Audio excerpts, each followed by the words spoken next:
Ayan na, napindot na. Wait lang ah. Paano mag-vlog ng... What? Oh my God!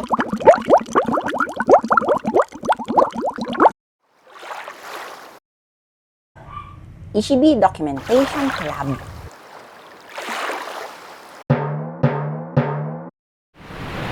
Wait lang. Nag-a-adjust pa ako. Di kasi ako sanay na may tripod eh. Sanay ako saan ko lang pinapatong. Ganyan na lang tayo mag-usap. So, ang goal lang for tonight, number 1, magsagot ng 2 quantitative reasoning practice tests. Ngayon, kung matapos kayo ng maaga pa, magsasagot ako ng iba pa na quantitative reasoning din. Kapag natapos kayo ng talagang maaga pa, kasi 9 o'clock pa lang naman, no, babalikan ko yung abstract reasoning kasi yun talaga dapat yung aaralin ko kahapon. Although na-achieve ko naman yung realistic objectives, nahirapan ako masyadong, naka-retainers kasi ako eh. Well, ang dahilan kung ba't hindi ko natapos ay dahil may iba akong tinapos, yung Hunting of Bly Manor, na sa totoo lang ay nakakatakot. Pero kasi mas takot ako na walang masagot sa exam. At takot din ako sa nanay ko kasi sabi niya, puro daw ako vlog. Okay. So medyo tuyo na yung facial ko. Ibababad ko yun ng 2 oras. Kahit ang instructions ay 20 minutes lang talaga. Parang sinusumpong na ako. Balat ko sobrang lambot. Pero ewan ko din kung nakakatulong ba talaga yung ganong katagal na pagbabad. Kaya nga may instructions, diba? Meron talagang something about instructions. Ang kaya ko lang talagang basahin na instructions, exam. Okay, medyo nalilito na ako sa mga nangyayari. Tapos na muna ako mag-review for now. Nahapo ako. Nakatabing iba.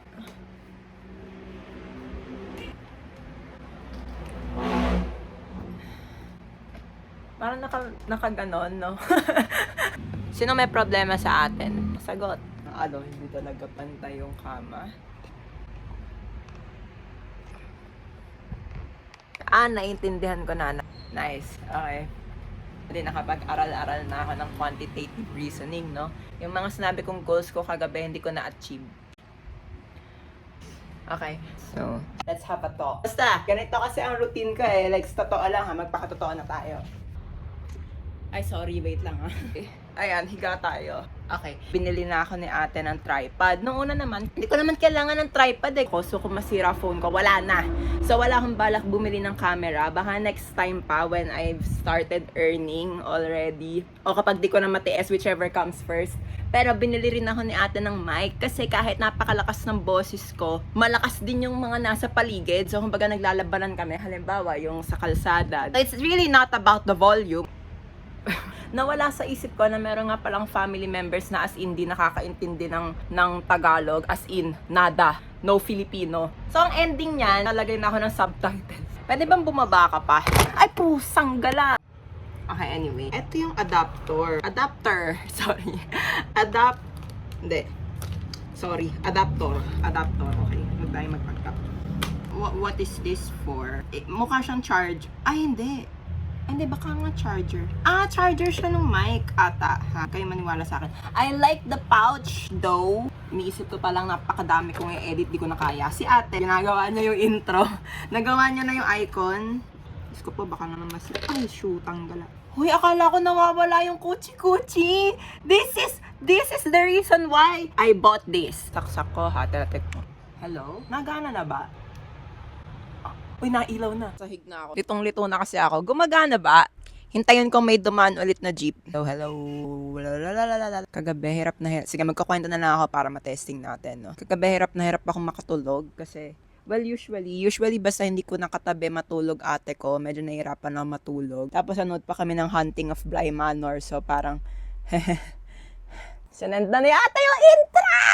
Sobrang pasalamat sa ate ko kasi kung di dahil sa kanya, marami kasing mga tao that could find me very overwhelming and I do not blame them. Alam mo yun, madami nagsasabi sa akin na kalmahan ko lang. So minsan naman, nasunod ako. That's really just not me. Alam mo yun, pag ako na nalaglag dito sa likod ng hagdan. Joke, walang malalaglag. OA. Okay. Pipikon na ako talaga. Wala pa rin, hindi pa rin naglo-load. Diyos ko po, Lord, grant me patience. Ito na. Oh my God! Napakagaling na ate ko. Simula pa lang. Napaka-cute! This is so me! Ishibi Documentation Club. Siguro, thank you. Special thank you to my teacher, sa family members ko, wow. At sa mga kaibigan ko na natutuwa sa akin. Kasi ako kasi, totoo lang, tuwang-tuwa ako sa sarili ko eh. Basta, I'm just happier this way, alam mo yun? And sa totoo lang, I want my future children, let's say, papanoorin nila to, para ma-encourage sila na you need to find yourself, not according to what people dictate you to become, alam mo yun? Pero, whatever feels right sa'yo, as long as wala ka namang nasasaktan, okay? Kung may nasasaktan ka, mag-isip-isip ka na, alam mo yun? Feeling ko naman wala nasasaktan sa sobrang ingay ko except yung tenga ng nakikinig sa akin. Kontrolado mo na yun, di hinaan mo volume. Okay, so, basta pinapasalamatan ko ang ate ko, pinapasalamatan ko ang mami ko. Although ang mami ko hindi 100% down, pero kasi hindi na rin naman ako mapigilan eh. Running time. Jing. Okay. Yung sinabi ko kahapon dun sa may hagdan na when you try to find yourself, you do it not according to what people say. Hindi ko ibig sabihin na you don't listen to people. You just have to know what to listen to, and after listening to it, didibdibin mo ba? Siguro think of it like a house. Kunwari may bahay na tayo. So before the main door, merong gate. I'm sitting sa floor para komportable tayo. Gate, garahe, or garden. Basta merong space. It can be a playground before yung main door. And then yung gate, yung main door, meron dyang mga lock. Pasok mo ng bahay, so let's say, pinapasok kita. Kasi anak kita, no? Pinapasok kita. And then, yung una mong matatapakan ay yung receiving area. And then, after the receiving area, kitchen, dining area, yung mga ganon. Tapos merong restroom. Then, sa second floor, merong living room. I want to have a library or an office. Basta parang serious room. And then, yung mga bedrooms. Basta kumbaga, the bedrooms don't matter yet. Think of your brain as a house. Kumbaga, would anyone blame you kapag nakalock yung pinto and you don't let everybody in? Very understandable yun. Pareho lang yun sa mga sinasabi ng tao. So, napakaraming tao, napakadami nilang pwedeng sabihin. Pero it doesn't mean na you have to listen to all of them. So, parang yung paglalak ng mga pinto, it's like a way to filter people out. Kasi honestly, kailangan mo yon. You have to learn how to filter people out. Nakaka-overwhelm ang daming sinasabi. It's really, alam mo yon, smart not to let everybody in. Pero it's also not to say na wala kang papapasukin. Kumbaga ano lang to ha, quick filtering out. It's not to say na you don't make time to actually know someone's character. Alam mo yon? Okay, give someone a second chance. Nabawa, napakadami talagang nagsasalita. And you really have no time to get to know everybody. You need to know who to let in. Based on what? Halimbawa, ang criteria ko, I'm in a room full of people, tapos, I get to observe someone. Halimbawa, tinarayan niya yung, naglilinis ng floor. Alam ko na it's not the only basis kung ano ang character mo. Pero kasi alam mo yung ganon. So parang dun pa lang, wala na akong kaamor-amor, alam mo yun. O kaya halimbawa, yung tao wala nang ibang sinabi kundi chismis. Alam mo yun? So parang, wag ka nang makinig doon. Alam mo yun? Kasi parang it's really not worth your time. So kung meron silang sinabi about you na you know that's not true o kaya you know that's not constructive, wag mong pakinggan. Isipin mo na lang, dalawa lang tenga mo, mayroong mga bagay na mas dapat mong pakinggan kaysa doon. So the second filter here is, let's say, pinapasok mo na yung tao sa bahay mo. Sa receiving area muna sila, di ba? Kumbaga, you don't invite them immediately sa kusina mo o sa living room mo. So, anong ibig sabihin ko doon? Just because you let someone in, it doesn't mean na lahat na nasasabihin nila, didibdibin mo. Alam mo yun? Nakapasa nga sila sa first filtering, but it doesn't mean na, kasi it can be superficial eh. The only reason why they pass the first filter test is because marunong silang pumapel. So, pinapasok mo kasi you don't feel anything suspicious about them. Pero that doesn't mean na you would trust or believe everything they say. So, let's say pinapasok mo sila sa receiving area mo, tapos you talk to them. Kumbaga, I'm not saying na you be rude. I'm just saying na you be selective. Alam mo yun? And there's nothing wrong with that. Let's say meron siyang sinasabi. Do you believe what this person is saying or not? The receiving area is around the place where you let what that person said, parang hayaan mo lang munang nandun. Kumbaga, hindi ko sinasabing palabasin mo or wag mong papasukin yung bisita. Hindi ko rin may sinabing pakatin mo. Let it stay there. Whether it be about you or about other people or about something else, hindi ko sinasabing huwag mo agad pakinggan. Kumbaga, I'm not saying na huwag ka agad maging receptive, but I'm also not saying na i-absorb mo agad. Kumbaga, you need to ponder on these things. Na these are the things that are worth thinking about. Kasi doon sa first filtering stage, hindi ka na mag-iisip eh. You either let them in or you let them out. Pero pagdating dito sa receiving area, doon ka na mag-iisip tungkol doon sa sinabi nila. So, yun yung sinasabi ko sa kaibigan ko na treat your mind like a hotel lobby. Alam mo yun?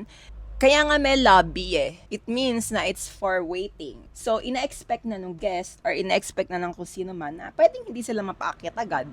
Pwede ding masabihan sila na walang room. So, it's like this room is your chance to get to know someone or listen to whatever they have to say. Kasi, like what I said, I'm not teaching you not to be receptive. I'm teaching you to be selective. Etong receiving area, ang timeline niyan, it can be a day, a week, a year. Bahala ka na. Kasi minsan meron kasing mga tao that stay there for a while. Kasi hindi mo talaga matansya tong taong to eh. And then eventually, you decide to tell them na, you know what? Take baga kung ano man yung pagkain na meron dito and then go home. Ibig sabihin, you don't let the person in. Kumbaga, after getting to know the person, you filter them out. You just don't align. I'm not saying na you only let in people you align with. Kasi hindi naman lahat talaga nag-agree, no? You let in people you can learn from. You let in people who are healthy for you. Yung may matututunan ka doesn't mean na they would always agree with you. Meron kang mapupulot sa kanila. Alam mo yun? Ganon talaga. Kumbaga, ang relationships, as much as it doesn't sound that nice, medyo transactional talaga yan. You give and you take, alam mo yun? So let's say, talagang after getting to know the person, wow. So magbibigay na ako ng mga example. Siguro it's also a way to teach you na you don't need a lot of friends. You only need a handful of friends. Siguro ang tindi kung talagang ang dami mong mga kaibigan na mapagkakatiwalaan. Pero ang catch kasi nun eh, how do you maintain the relationship, diba? So, bahala ka na. You weigh it out. In my example, yan na nga yung mga kaibigan ko, which you will be meeting, by the way, sa bawat vlog. Sa buhay mo, I know a lot of people say, or not even directly say minsan kasi parang implicit lang na you have to make everyone like you. You don't. You wouldn't know who you can trust kapag ganon. I-summarize natin into 3 steps I'm sorry pero simula pa lang, especially since napakadaming tao sa mundo. Kumbaga, di bali sana if you have all the time in the world to actually get to know people, alam mo yun, lahat tayo may kanya-kanya yung ginagawa. Saka ganda na lang isipin mo, kung dun sa pagkakataon na yon, ang naipakita niyang ugali ganito. I mean, sa akin I think it's something na you can assume na baka ganun yung default niyang ugali. Yes, it can happen na nagkataon lang na nung nakilala mo siya ganun. Pero kasi usually what people project ay yung usual nila na pakikitungo. So kung doon sa first meeting na yon o sa instance na yon, ganun ang kanilang pakikitungo sa tao, medyo pwede mong i-assume na baka ganun talaga sila. Pero like what I said, hindi laging ganun. So the first thing is learn how to filter people out. And then number 2, hindi siya black and white na if you let that person in, talagang sobra mo na siyang pagkakatiwalaan, or if you let that person out, hindi mo na siya pagbubuksan ng pinto. Yung second step is to get to know the person and then decide if you keep that person or once you've let people in, you're just gonna have to trust them. Kasi wala na tayong magagawa. If they, like after the 2 stages, tapos they hurt you, wala na tayong magagawa. Kasi if you think of another step, parang that will ensure na talagang katiwa-tiwala tong tao na to. Hindi tayo matatapos. At hindi ka rin matatapos. And you will end up with a miserable life if you keep testing people. You're just gonna have to put your faith in them. Ang purpose lang ng dalawang filtering stages ay huwag ka nang magsayang ng oras. Alam mo yun, kapag obvious naman na it's not going anywhere, direct that energy elsewhere. Main takeaway dito is you just really have to be yourself. You have to be true sa kung sino at ano ka. Kasi no matter what you do, madaming masasabi yung tao eh. So you just have to select what you listen to, but it doesn't mean na you only select things na you agree on or yung komportable ka. Hindi ganon. Kasi minsan, ano lang din yan eh. Parang flattery lang yan kung ganyan. Basta mamili ka. You don't have to adjust that much. Good luck. Kaya hindi mo kailangan sobrang makonscious sa sasabihin ng iba. Kasi kung isipin mo, kung makakonscious ka sa lahat na sasabihin ng iba and you do not select what to take to heart, sino ka pala? Kasi if you be yourself, sustainable yun eh.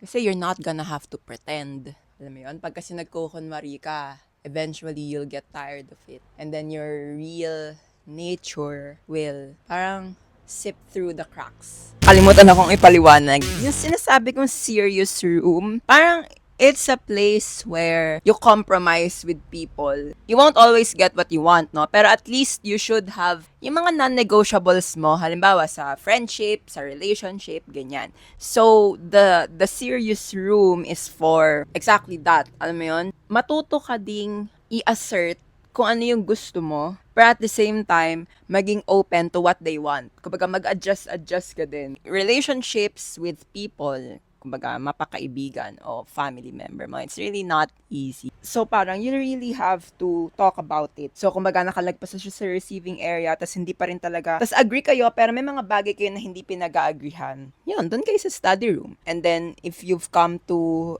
an agreement na talagang it's really not going to work, o kaya, okay, here's what we're going to do to make it work, okay, papuntahin mo na sa guest room. Pero kung hindi pa din, pero no hard feelings, kumaga mature lang tayo dito lahat. It's just that it's really not going to work anymore. Parang mga friends na you have friends for a few years and then you grow apart. Pero kumbaga, you still support them and willing ka makinig sa kanila. Pero kumbaga, you grew apart. So eventually, palalabasin mo na sila ng bahay mo. Pero it doesn't mean na you're gonna lock them out forever. So ganon.